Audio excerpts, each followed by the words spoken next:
Et c'est pour moi un réel plaisir de participer à l'ouverture de cet atelier que ONU Femmes accompagne tant au niveau technique, financier, mais également au niveau stratégique. Comme vous le savez, l'accès aux femmes sénégalaises, aux ressources productives, notamment les ressources foncières, est un élément déterminant du mandat de ONU Femmes pour l'autonomisation des femmes. À ce titre, le projet que nous mettons en place à travers notre programme Pays Sénégal, à travers lequel également ONU Femmes a contribué directement en termes financiers au projet qui est un des sponsors de cette activité, est une manière pour nous d'illustrer l'accompagnement que nous faisons au plan Sénégal émergent. Nous sommes très satisfaits de voir l'affluence quantitative et qualitative des élus locaux, notamment les femmes, parce que c'est à travers ce truchement que nous pouvons nous assurer que les politiques gouvernementales au niveau local reflètent l'importance de la femme dans le processus de développement. À ce titre, nous réitérons nos remerciements à notre ministère technique partenaire, qui est le ministère de l'Agriculture et de l'équipement rural, qui, à travers cette forte mobilisation, montre l'importance que l'ensemble du gouvernement accorde à la place de la femme et également accorde à l'accès au domaine foncier pour l'amorce de l'émergence réelle au Sénégal. C'est un atelier très important pour les élus locaux. D'abord parce que c'est en droite ligne des attentes des élus locaux, telles qu'exprimées par le Code général des collectivités locales. L'élu local a droit à une formation, droit à un renforcement de capacité pour mieux prendre en charge les préoccupations des populations, prendre en charge les formulations des politiques publiques. Le thème est très important parce qu'il parle du genre. Je disais tantôt que le projet de développement à la base doit être un projet intégré. Pour que les populations puissent s'y reconnaître, il faut que dans la formulation, que nous soyons attentifs particulièrement à tous les aspects, mais notamment à un segment spécial qui est la couche vulnérable.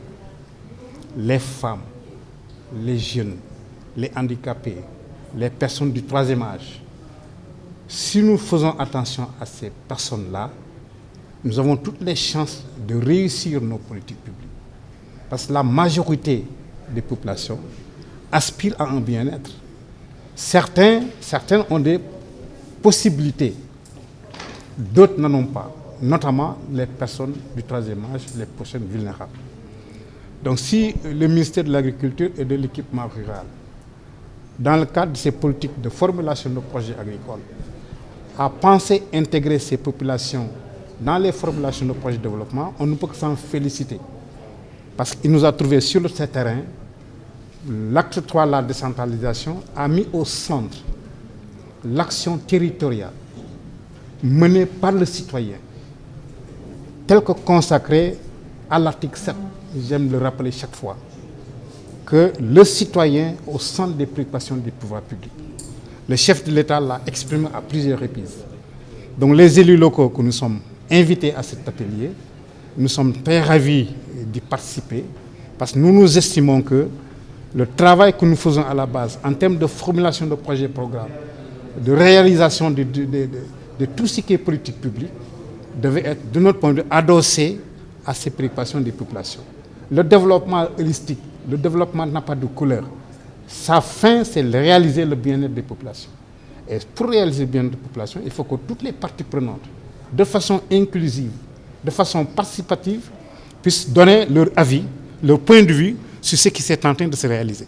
C'est pourquoi je suis tout à fait heureux d'être là au nom des élus pour participer à cet atelier de renforcement des capacités, parce que nous estimons qu'on peut mener notre politique que si nous savons ce que nous devons faire et où nous devons aller, et cela passe par un renforcement des capacités.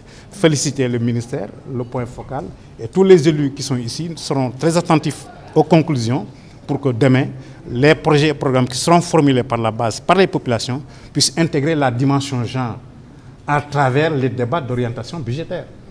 la formulation des budgets participatifs.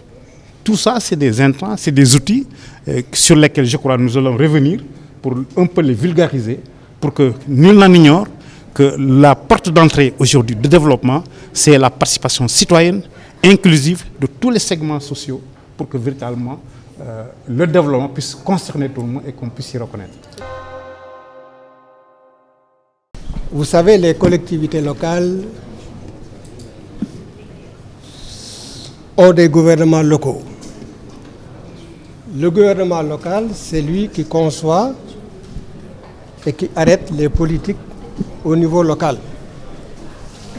Comme nous, de l'agriculture, notre action se fait au niveau local, nous avons dit que pour cerner ce que nous devons faire de la manière la plus précise au niveau local, allons parler avec ceux qui ont en charge les gouvernements locaux, donc ceux qui parlent avec les populations locales, ceux qui sont censés pouvoir savoir ce que veulent les populations locales. De ce fait, quand nous aurons fini de tenir nos propos ensemble,